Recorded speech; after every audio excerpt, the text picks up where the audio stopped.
Homens maus são valorizados. Homens bons são desvalorizados. A verdade sempre triunfa? Descubra a resposta para isto na apresentação do pastor Mark Finley. Finalmente Salvos. Nós temos estudado o livro de Daniel e nós estamos no 8º capítulo do livro de Daniel. Em Daniel, capítulo 7, vimos que um forte pequeno chifre iria surgir. Um poder político-religioso que sairia do Império Romano. E este poder iria mudar a palavra de Deus pela tradição, a lei de Deus pela lei dos homens, os ensinamentos divinos por ensinamentos humanos. E finalmente modificaria a própria lei do grande Deus. Mas chegando ao final do capítulo 7 de Daniel, abram suas Bíblias apenas por alguns minutos no capítulo 7 de Daniel. Daniel, capítulo 7, versos 26 e 27. Daniel viu os eventos terrestres. Algumas vezes seria bom esquecermos o que acontece ao nosso redor para pensar sobre o que acontece acima de nós. Seria bom esquecer os problemas, provações, dificuldades e tristezas da terra e olharmos através da fé para o trono de Deus. Daniel, capítulo 7, versos 26 e 27. Mas depois se assentará o tribunal para lhe tirar o domínio, para o destruir e o consumir até o fim. O reino e o domínio e a majestade dos reinos debaixo de todo o céu serão dados ao povo dos santos do Altíssimo. O seu reino será reino eterno, e todos os domínios o servirão e lhe obedecerão. Daniel 7 termina como uma pulsação de alegria e harmonia batendo através do universo. Daniel 7 termina com toda a raça humana obedecendo e servindo a Deus. A Bíblia diz, e todos os domínios servirão e obedecerão a Ele. Quando Deus criou a terra no Jardim do Éden, Adão e Eva foram criados para servir a Deus. Foram formados para obedecer a Deus. Foram criados para agradar a Deus. E chegou Lúcifer. E então ele disse, isso não faz diferença se você comer do fruto da árvore do bem ou do mal ou não. Que diferença uma árvore pode fazer? Adão e Eva foram completamente enganados pelo pai do mal e tomaram o fruto da árvore do bem e do mal. Como resultado, eles perderam o jardim do Éden. Eles tornaram-se rebeldes. O nosso planeta é rebelde.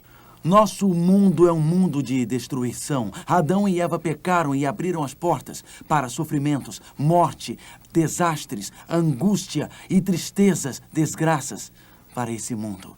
Jesus veio.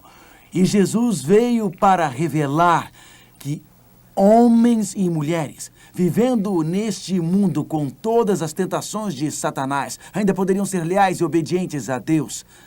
Na verdade, em João capítulo 8, verso 29, por favor, peguem suas Bíblias e abram João capítulo 8, verso 29. Em João 8, 29, encontramos o lema da vida de Jesus. Em um mundo desobediente, Cristo foi obediente. Em um mundo rebelde, Cristo foi leal. E no conflito entre o bem e o mal, isto seria dito por Jesus em João 8, 29, a essência da vida de Cristo. E aquele que me enviou está comigo e não me deixou só, porque eu faço sempre o que lhe agrada. Jesus colocou em seu coração que ele queria honrar seu Pai. Em Daniel capítulo 7 nos diz que um dia o universo inteiro irá adorar a Deus novamente e será obediente a Ele.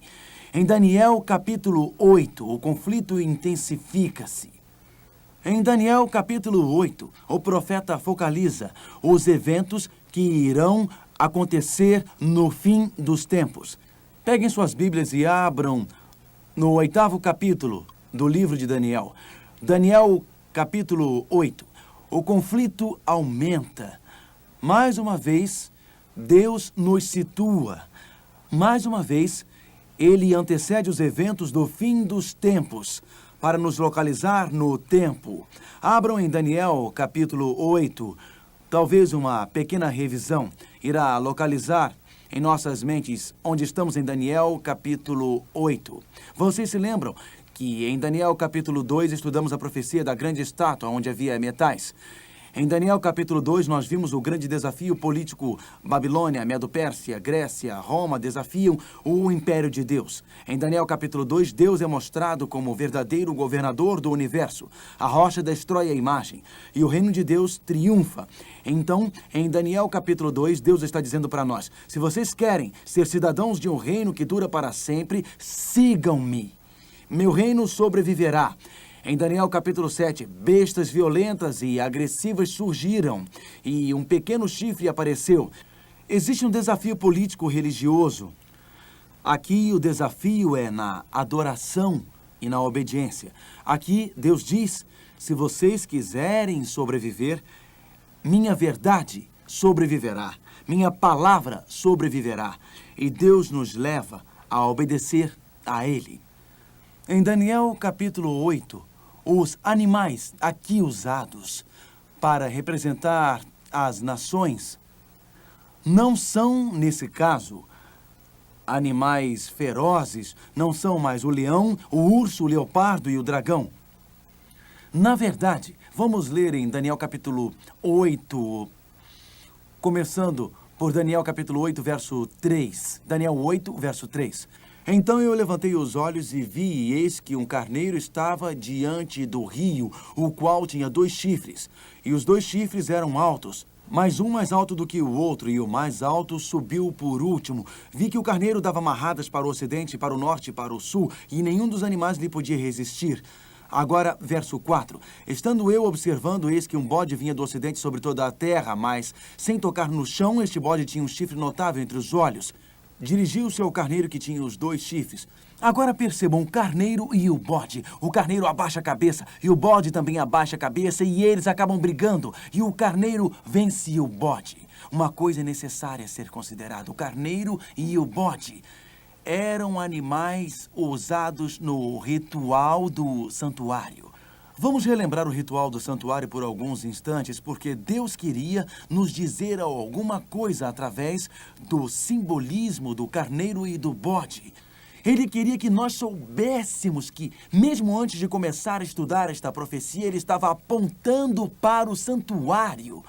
Supondo que vocês vão viajar, eu digo a vocês que antes de chegar, vocês irão cruzar uma ponte, depois cruzar um rio, e irão encontrar uma curva, e depois irão encontrar um lago, e depois do lago irão encontrar uma montanha.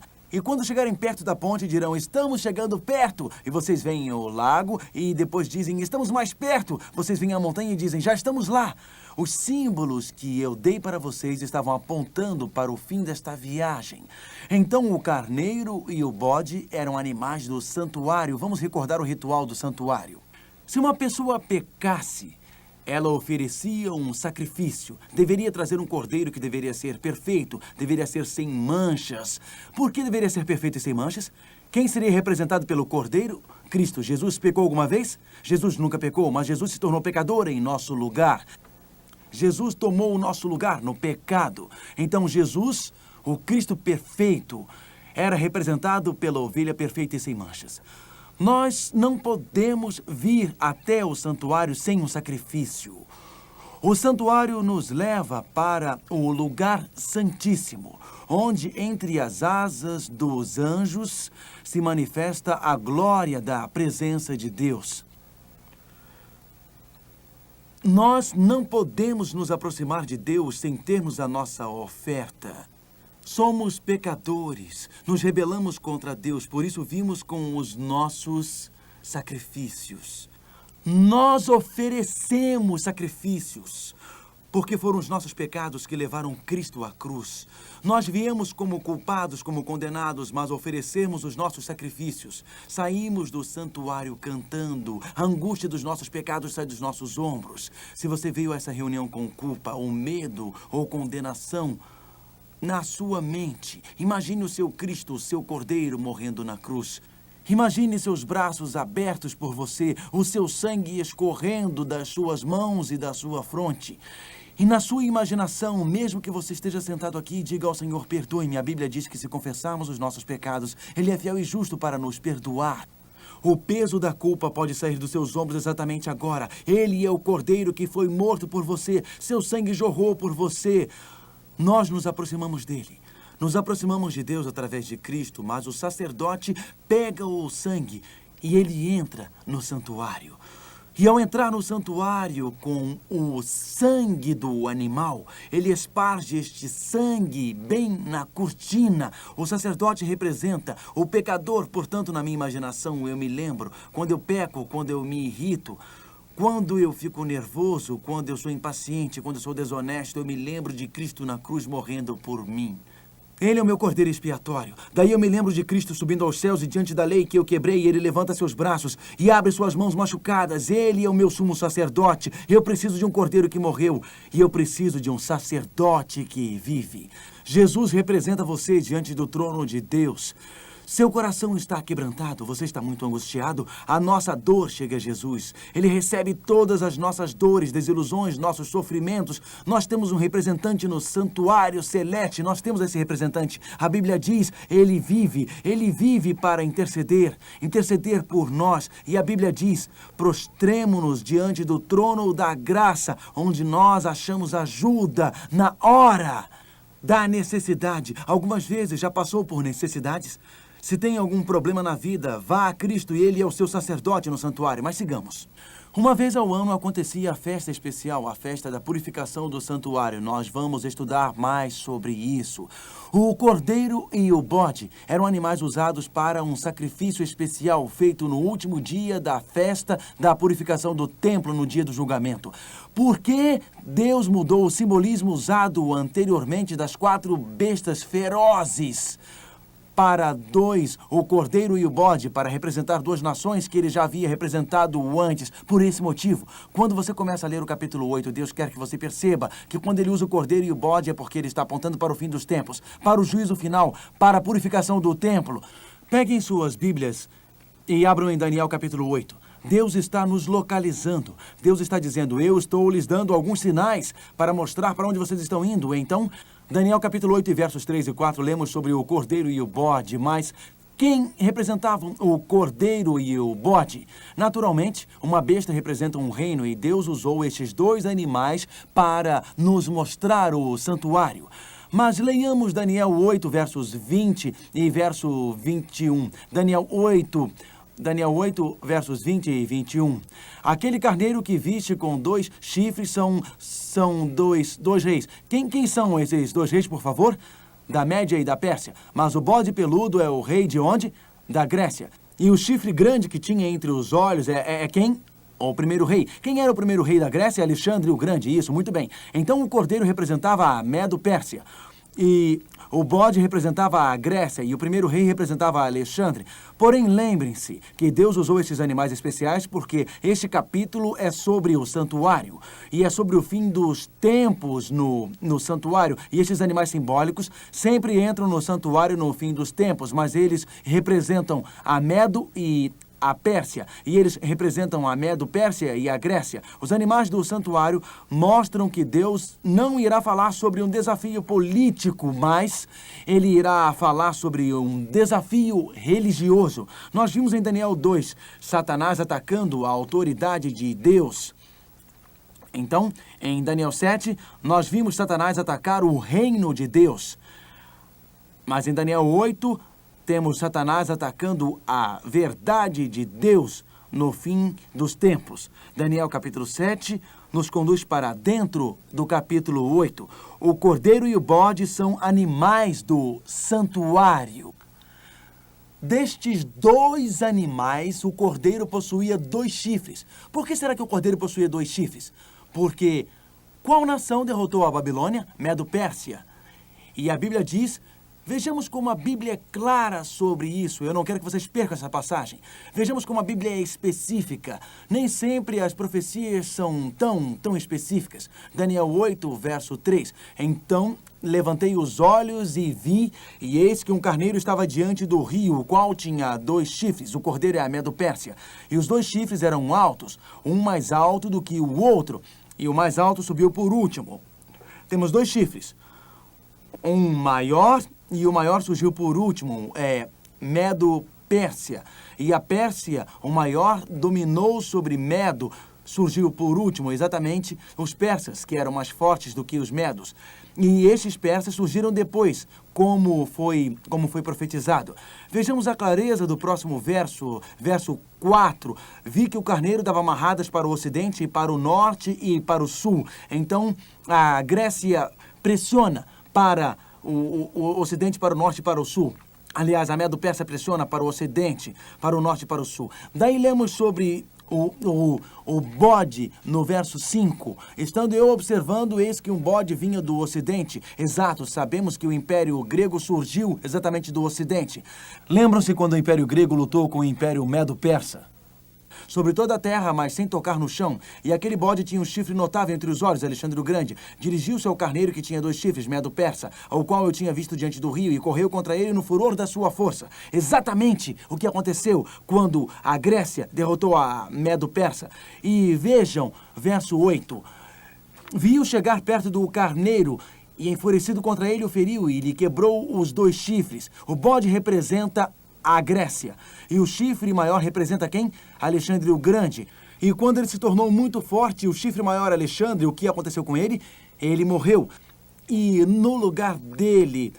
Lembram-se do leopardo com 4 cabeças em Daniel 7? No lugar de Alexandre, quem apareceu? 4 o quê?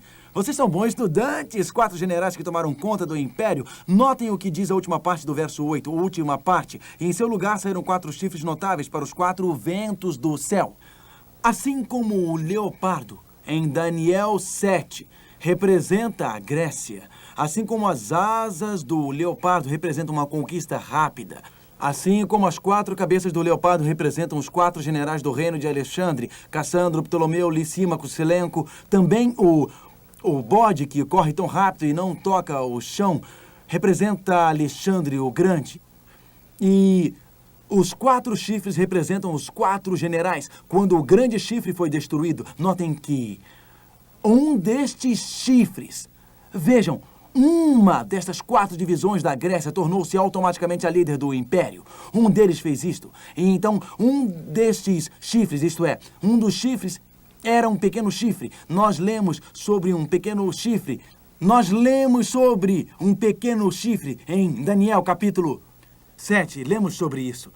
Um pequeno chifre que surgiu após Roma, e agora lemos novamente que uma das divisões da Grécia, de uma divisão na região do ocidente europeu, surgiu um pequeno chifre, Roma pagã. Vejam como é interessante. Verso 9. De um dos chifres saiu um chifre pequeno e se tornou muito forte para o sul, para o Oriente e para a Terra Gloriosa. Portanto, a Roma pagã começou a crescer para o sul. E então Roma pagã, o governo de Roma, abre caminho para um poder político religioso em Roma. E o que acontece no verso 9 é um crescimento horizontal. O Império Romano está se espalhando pela Europa. Mas o verso 10 diz, engrandeceu-se até o exército do céu. Este não é um poder político, mas um poder religioso que toca ao céu. E alguns do exército e das estrelas lançou por terra e os pisou. Vamos ao verso 11. Sim, engrandeceu-se até o príncipe do exército. Quem é o príncipe do exército? Quem é ele? Jesus Cristo. Então, este poder engrandeceu-se até o príncipe do exército. Mantenha em Daniel 8. Vamos sair um pouco de Daniel 8. Mantenha o dedo aí e vamos a 2 Tessalonicenses. Ele se engrandeceu até o príncipe dos exércitos. Lembram-se o que nós lemos no capítulo 7 de Daniel? Nós lemos no capítulo 7 de Daniel, nós lemos que haveria um distanciamento da verdade. Gostaria que pegassem suas Bíblias e abrissem 2 Tessalonicenses e olhassem no capítulo 2, versos 3 e 4. Acabamos de ler em Daniel que este poder político-religioso que surgiu em Daniel 7 iria engrandecer-se ao príncipe do exército, iria engrandecer-se a si mesmo. Agora vejamos 2 Tessalonicenses capítulo 2, versos 3 e 4. Vamos ler aqui nesta passagem: ninguém de nenhum modo vos engane, porque isto não acontecerá sem que primeiro venha a apostasia, e seja revelado o homem da iniquidade, o filho da perdição. Sabe o significado da palavra perdição? Significa que ele é um traidor. Ele traiu a verdade, ele estabeleceu as suas próprias palavras como sendo a verdade. Agora, verso 4. O qual se opõe e se levanta contra tudo que se chama Deus, ou objeto de culto, a ponto de assentar-se no santuário de Deus, ostentando-se como se fosse o próprio Deus. Então, segundo Daniel 7, haveria um poder político-religioso que teria um líder que reclamaria os privilégios e as prerrogativas de Deus. Um deles, em Daniel 7, procuraria mudar a lei de Deus. E Daniel 7 descreve uma apostasia ou um abandono da verdade da palavra de Deus. Daniel 8 continua com o mesmo tema. Já que estamos no Novo Testamento, vamos ler em Atos, porque eu quero que vocês vejam que em todo o Novo Testamento existia uma grande preocupação dos apóstolos com este acontecimento e grande aviso contra isso. Eles apelavam para que todos fossem fiéis às Escrituras, eles dariam a sua própria vida para serem fiéis às Escrituras. Os apóstolos apelavam para todos serem obedientes a Deus. Atos capítulo 20, verso 28. Atos capítulo 20, verso 28. Leremos Atos capítulo 20, verso 28. Atendei por vós. É o apóstolo Paulo falando, e por todo o rebanho sobre o qual o Espírito Santo vos constituiu bispos para pastoreardes a igreja de Deus, a qual ele comprou com o seu próprio sangue. Vamos agora ao verso 29. Eu sei que depois da minha partida entre vós penetrarão lobos vorazes que não pouparão o rebanho. Então Paulo diz, depois que eu morrer, haverá uma grande perseguição. E é que dentre vós mesmos, ele está falando para os discípulos, para os líderes religiosos, e que dentre vós mesmos se levantarão homens falando coisas pervertidas. O que significam coisas perversas? Qual é o significado da palavra perversa? Qual é mentira ou falsidade? Para arrastar os discípulos atrás deles. Portanto, vigiai, lembrando-vos, o apóstolo Paulo disse exatamente a mesma coisa que Daniel disse no começo do cristianismo. Líderes religiosos surgirão. Eles poderão ser verdadeiros líderes religiosos. Eles poderão converter os pagãos, mas eles aceitarão ideias pagãs no cristianismo. Formas pagãs de adoração dentro do cristianismo. Haverá um abandono da Bíblia. Por isso Paulo diz, lembrem-se, voltem para a Bíblia. Voltem para a palavra de Deus. Voltem para a verdade de Deus. Voltem a obedecer a Deus. Sim, Daniel capítulo 8 focaliza estes últimos dias. O cordeiro, Medo, Pérsia. O bode, Grécia. Os 4 chifres, os 4 generais de Alexandre o Grande. O pequeno chifre que cresce e se torna extremamente importante, Roma pagã. Ele cresceu geograficamente através de toda a Europa. Este pequeno chifre destruiu o exército celeste, lançou a verdade por terra e ele ataca a verdade de Deus. Ele ataca o povo de Deus. Então a Bíblia diz que aquela verdade que fora destruída iria finalmente ser completamente restaurada. Peguem suas Bíblias e abram em Daniel capítulo 8 e leiamos, por favor, os versos 12, 13 e 14.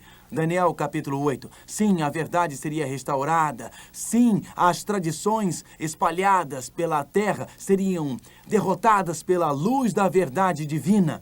Esta luz destruiria a escuridão. Daniel capítulo 8, verso 12 em diante. O exército lhe foi entregue, este era o pequeno chifre, com o sacrifício contínuo por causa das transgressões.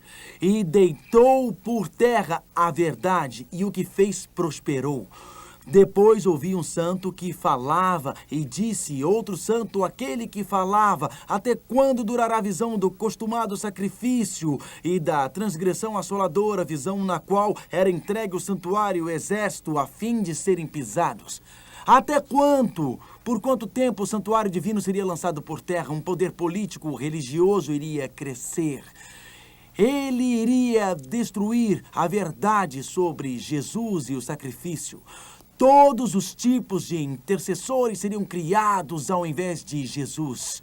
Todos os tipos de penitências seriam criadas ao invés de Jesus.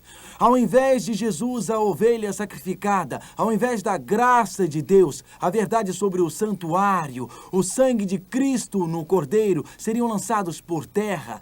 A verdade sobre Jesus, o único intermediário entre Deus e os homens, seria lançada por terra.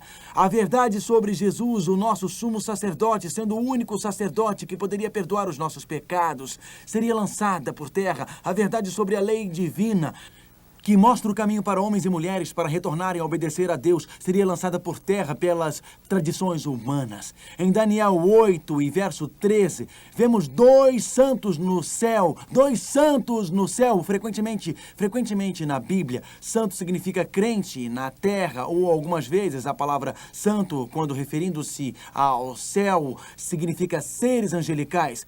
Por isso aqui, Daniel já havia falado sobre dois anjos, portanto a palavra santo significa santo ou seres santos. Se você tem uma tradução moderna da Bíblia, provavelmente diz assim, santos que falavam. Dois seres santos estavam conversando e um olha para o outro e pergunta até quando a verdade sobre Jesus será lançada por terra? Até quando a verdade de Jesus como nosso Salvador, de Jesus como o único que perdoa, aquele que derramou seu sangue? Até quando a verdade de Jesus como o nosso sacerdote que nos representa diante de Deus? Até quando isso será lançado por terra? Até quando as leis humanas tomarão o lugar das leis divinas? Até quando? Esta é a pergunta. E o verso 14 responde.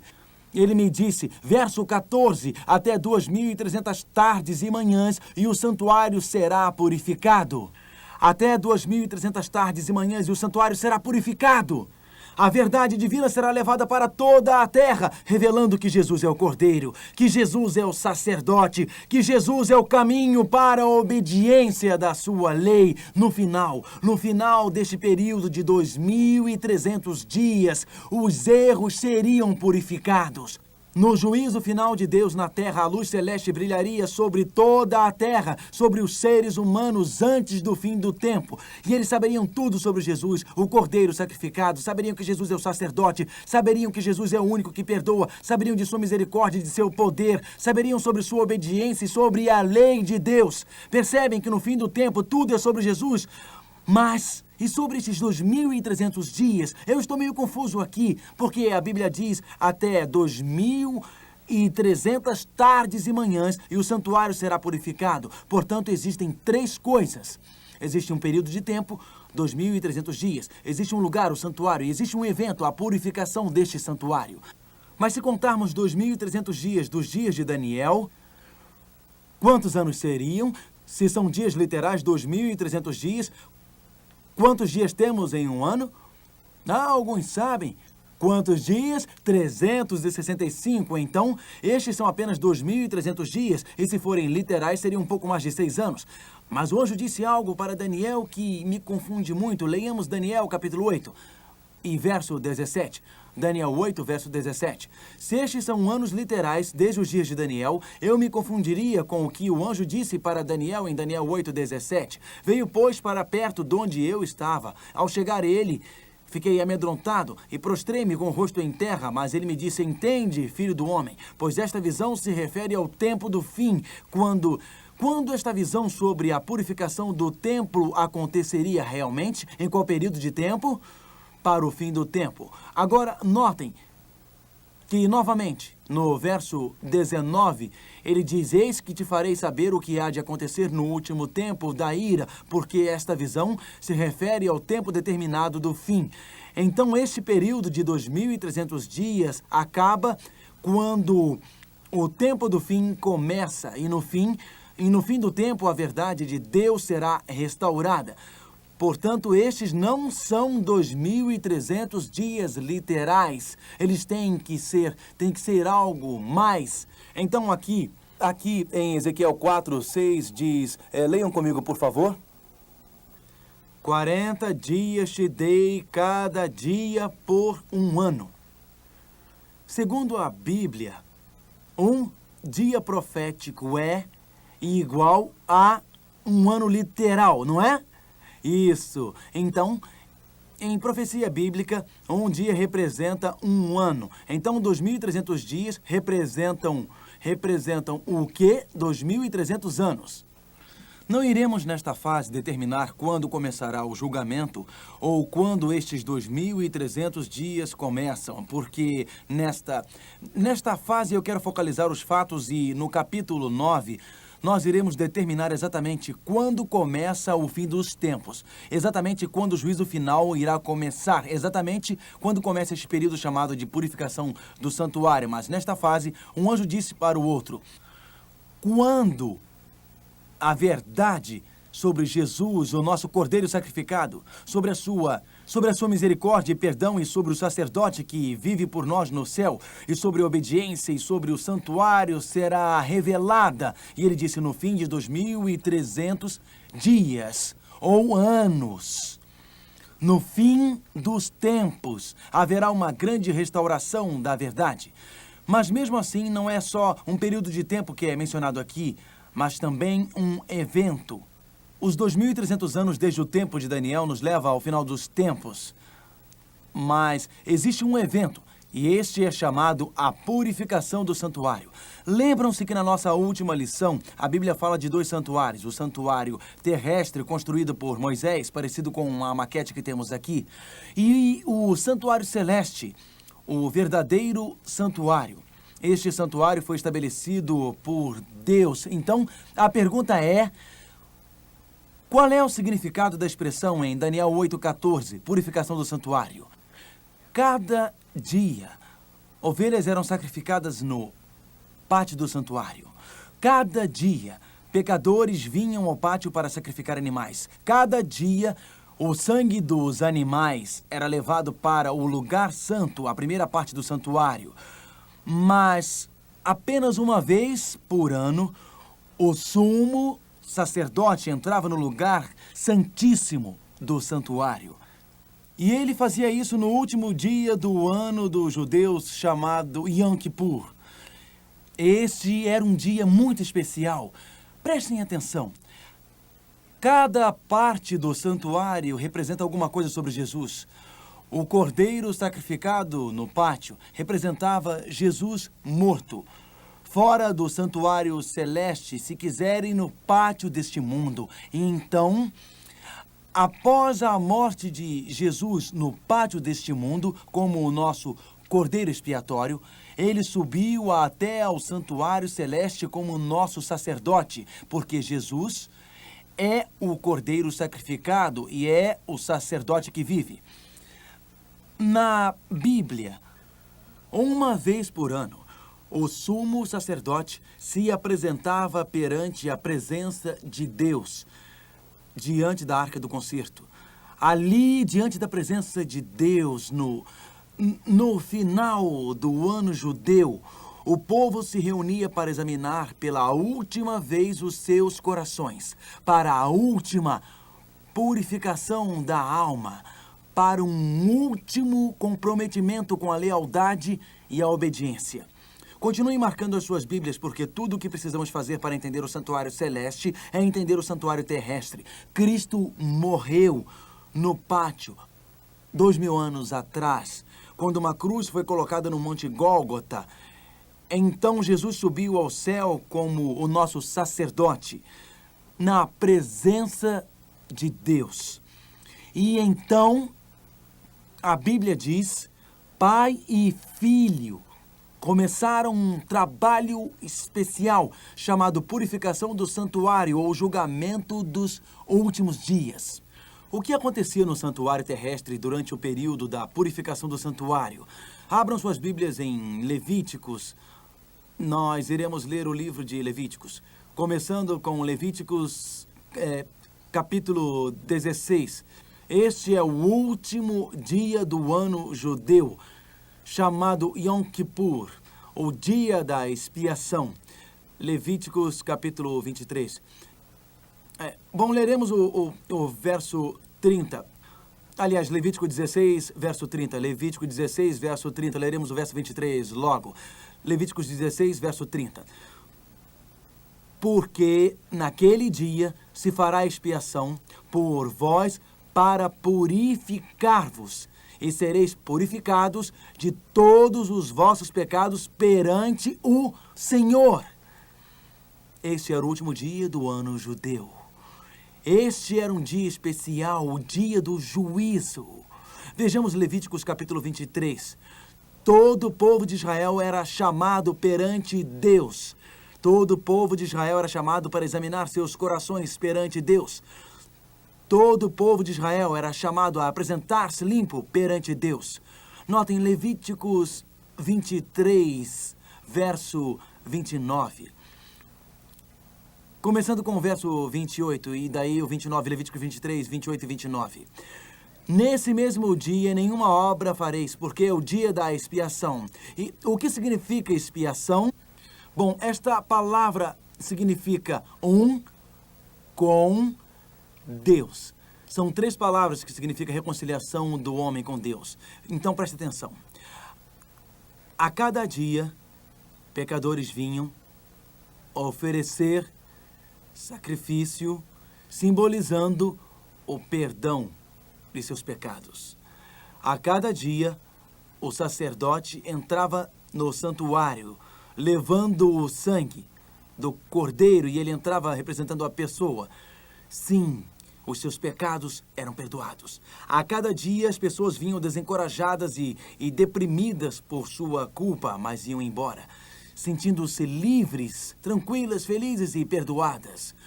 Uma vez por ano, o sumo sacerdote entrava no santuário e se apresentava perante o lugar santíssimo. Enquanto ele se apresentava perante a arca do concerto, todo o povo estava reunido ao redor do santuário, e eles viam de suas tendas e reuniam-se ao redor do santuário e se ajoelhavam e oravam dizendo: ó Senhor, nós te amamos e queremos ser perdoados pelos nossos pecados, queremos ser completamente obedientes a Ti, queremos ser um com Deus, o que quer que seja que o Senhor nos peça, nós queremos ser completamente obedientes a Ti, nós queremos fazer o que Tu quiseres, Senhor.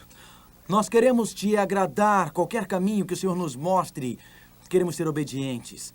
Jesus disse: no fim dos tempos, após 2.300 dias, o santuário será purificado.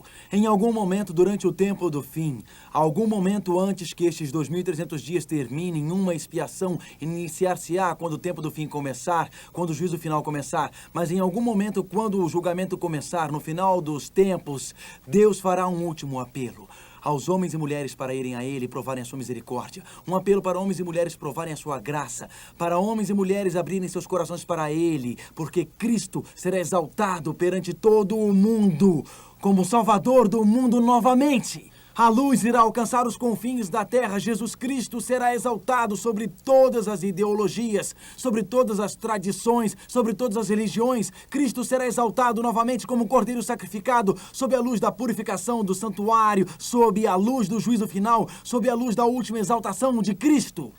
Cristo será exaltado como sumo sacerdote, aquele que nos conhece, aquele que nos entende, aquele que conhece todas as nossas preocupações e males, o sacerdote que representava o povo. E antes do fim dos tempos, Cristo será representado como sumo sacerdote que nos conhece, que nos entende, que conhece os nossos desânimos, os nossos desejos, solidões e depressões.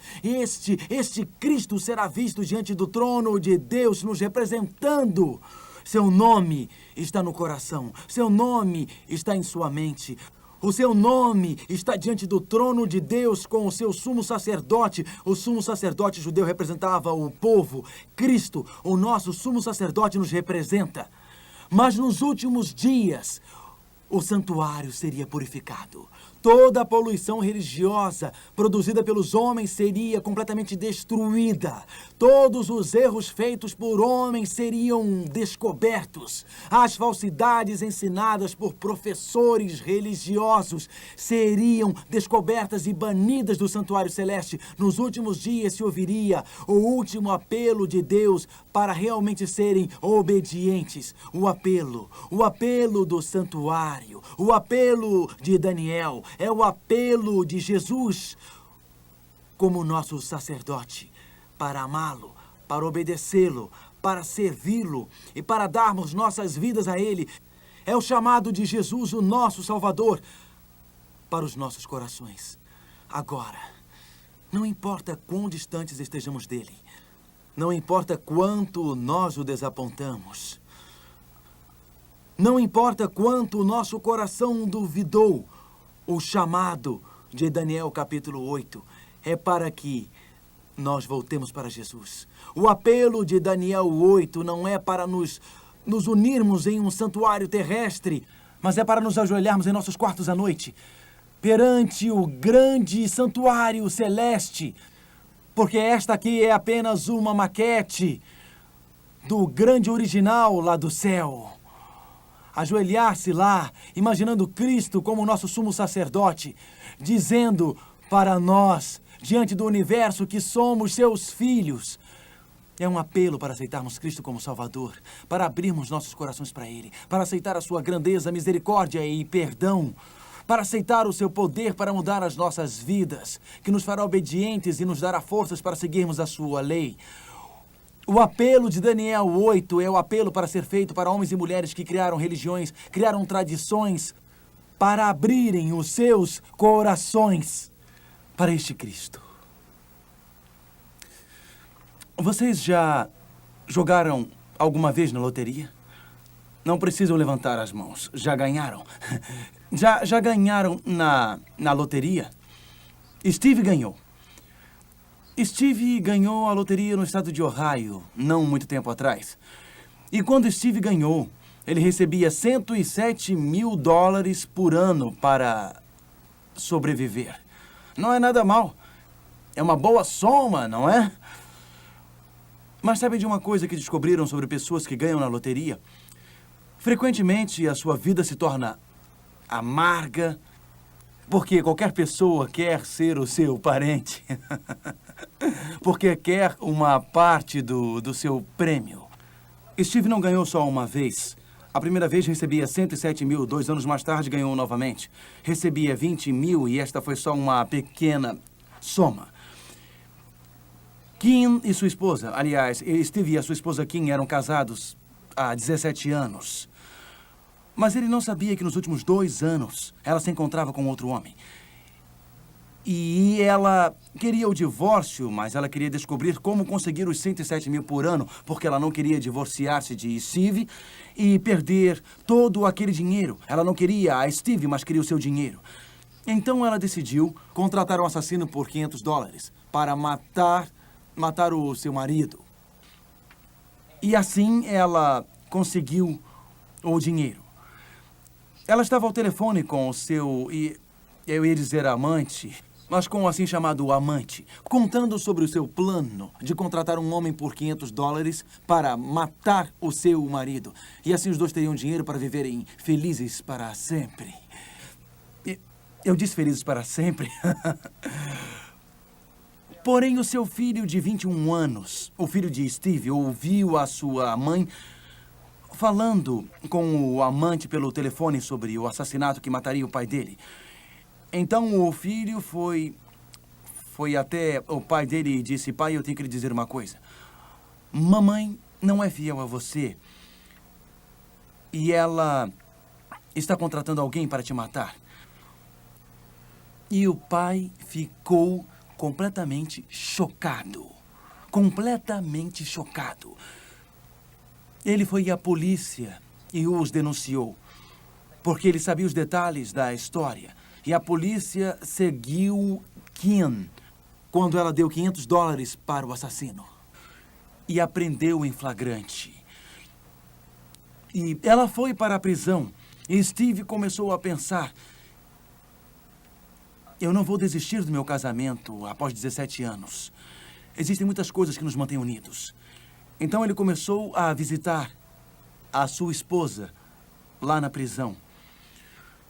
Após um período de 3 meses, um novo amor surgiu em seu coração por ela. E quando ela viu a fidelidade e lealdade, ela se comoveu e ela chorou muito lá em sua cela. Ele retirou as queixas contra ela. Ele retirou todas as queixas contra ela. E hoje ele tem um casamento feliz. O amor quebra os nossos corações. Não existe nada que aquela mulher não faça para Steve hoje em dia. Nadinha. Porque, de alguma forma, ele conseguiu amar. E quando eu olho para o santuário, eu vejo amor. Eu vejo o amor em um cordeiro morrendo, em Cristo morrendo por mim. Eu vejo o amor no sacerdote que entra no santuário e levanta suas mãos feridas por mim. Eu vejo o amor no final dos tempos, no sumo sacerdote, que apela para obedecê-lo e segui-lo. Satanás odeia esta verdade. Ele quer instituir penitências terrestres e coisas que eu preciso fazer ao invés de ir a Cristo e aceitar o que ele fez. Satanás quer me ensinar e ele diz, olha quanta coisa você precisa fazer para ser salvo. E Deus diz, venha e aceite o Cordeiro e confesse os seus pecados e será salvo pelo sangue de Jesus. Pela graça você é salvo e não por obras. Satanás quer colocar todo tipo de pessoa entre nós e Jesus, sistemas e sacerdotes. Ele fez isso no paganismo, com os sacerdotes terrestres e com alguns tipos de cristianismo, mas existe um só intercessor entre nós e Deus, Jesus Cristo. E Satanás quer que nós abandonemos a lei de Deus. E por isso desenvolveu um sistema religioso voltado para nós. Mas assim como aquela mulher que se comoveu com o amor do seu marido e que hoje deseja fazer somente o que lhe agrada. Também quando os nossos corações forem tocados pelo amor de Deus, não desejaremos fazer mais nada, a não ser agradá-lo e obedecê-lo. E nos últimos dias da nossa história, Deus está nos chamando para amá-lo o suficiente para obedecê-lo. Vamos orar. Pai, nós te agradecemos pelo teu amor. Te agradecemos pelo apelo de Daniel para restaurar a verdade hoje. E para amar-te nestes últimos dias, para obedecer-te, para viver por ti para sempre. E obrigado, querido Jesus, por nos dar a força e a coragem para fazermos isto. Obrigado porque não só nos perdoas, não só és misericordioso, mas porque há poder no sangue de Cristo para fazer de nós um novo homem, uma nova mulher. A força na graça de Cristo que transforma os corações e nos reconstrói novamente. Obrigado por isso, no nome de Jesus. Amém.